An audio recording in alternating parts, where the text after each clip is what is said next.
എത്തിയിരിക്കുന്നത് KK Viswanathan sir.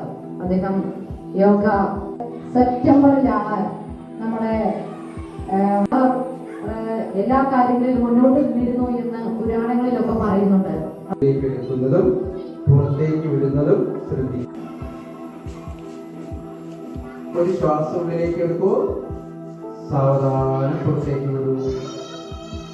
വീണ്ടും ശ്വാസം, മനസ്സ് എന്നിവിടെ കൂടിച്ചേരലാണിത്. എവിടെയാണ് എപ്പോഴാണ് ക്ലാസ് വിടുക, എപ്പോഴാണ് ഭക്ഷണം കഴിക്കാൻ പറ്റുക, ഇങ്ങനെയൊക്കെ കുറെ നമ്മുടെ മനസ്സിങ്ങനെ പാറി നടക്കുന്നുണ്ടാവും അല്ലേ? ആണോ ഇല്ലേ? മനസ്സ് വിളിക്കുന്നുണ്ട് അല്ലേ? പഠിച്ചിട്ട് കുറച്ച്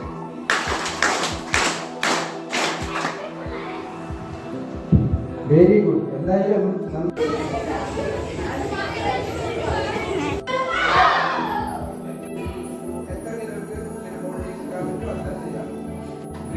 ശ്വാസം വിട്ടുകൊണ്ട് വലത് കൈ ശരീരത്തിലെ 8 ഭാഗങ്ങൾ കൈപ്പത്തിയിൽ ബല കൊടുത്തുകൊണ്ട് 2 കാര്യങ്ങളും ഇന്നത്തെ ഇതൊക്കെ അറിയാം.